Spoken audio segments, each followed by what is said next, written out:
అందరికీ షలో ప్రార్థన. ప్రేమస్వరూపి, ఆత్మస్వరూపి,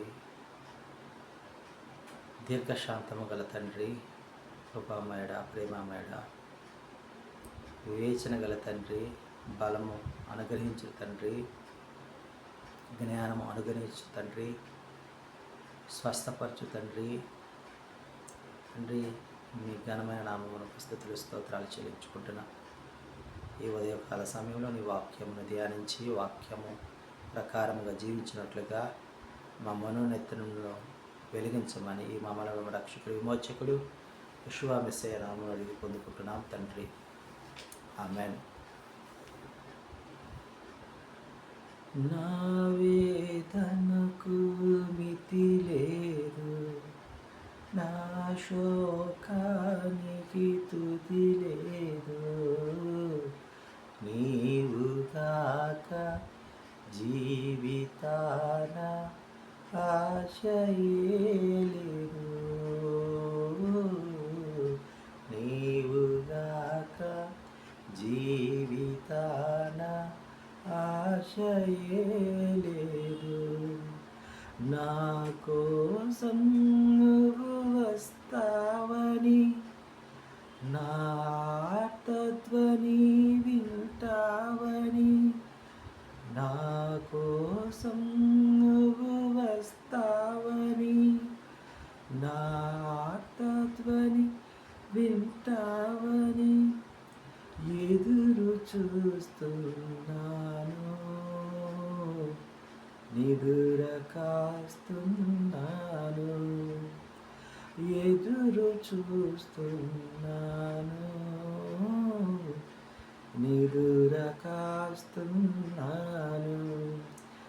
దాటిపోబోకయ్యా, దాటిపోబోకయ్యా,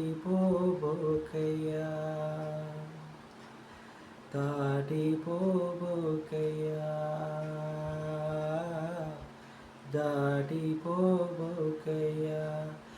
యేసయ్యా నా దేవా, యేసయ్యా నా ప్రభువా, దాటిపోబోకయ్యా,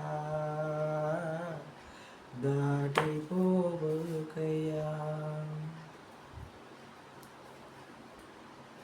2వ రాజుల గ్రంథము 6వ అధ్యాయము 1వ వచనం.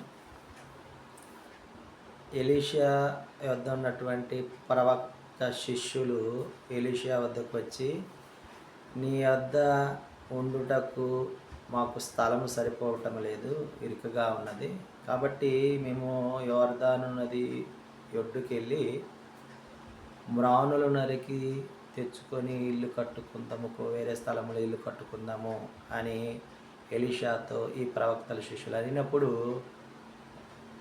మీరు నాతో కూడా రావాలి అని ఎలీషాని అడిగినప్పుడు వారితో కూడా ఎలీషా వారు యోర్దాను నది ఒడ్డున మ్రానులు నరకడానికి వెళ్ళినట్లుగా చూస్తూ ఉన్నాం. అలా నరికే క్రమంలో ఒకని గొడ్డలి ఆ యొక్క నదిలో పడిపోవటం, ఆ పడిపోయినటువంటి ఆ శిష్యుడు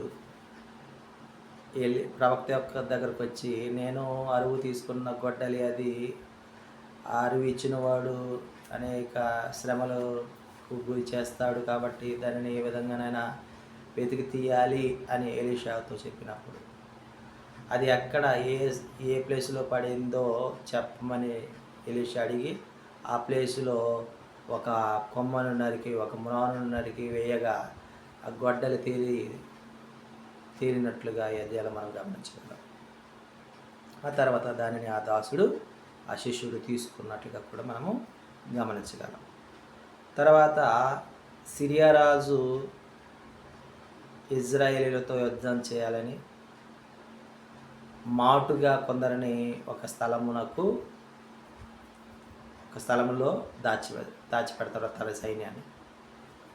అక్కడకు ఇజ్రాయేలీ రాజు అక్కడకు వెళ్ళే క్రమంలో వెళితే అక్కడ ఇజ్రాయేల్ రాజుని బంధించో జయించో మరి బందీలుగా తీసుకోవాలని వారు సిరియా రాజు మరి ఉపాయం చేయగా దైవజనుడు ఎలీషా మరి ఆ ఇజ్రాయేలీ రాజుతో దూత ద్వారా వర్తమానం పంపి ఆ ప్లేసులో నువ్వు వెళ్ళినట్లయితే అక్కడ మరి నీకు కీడు సంభవిస్తుంది, కాబట్టి నీవు ఆ ప్లేస్లో వెళ్ళవద్దు అని అనేటప్పుడు అక్కడ ఉన్నటువంటి వారిని తన వారిని ఇజ్రాయేల్ రాజు కాపాడుకున్నట్లుగా కూడా ఈ అధ్యాయం మనము గమనించుకున్నాం.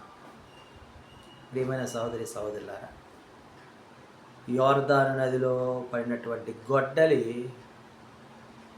మనం వెతకగలమా? మన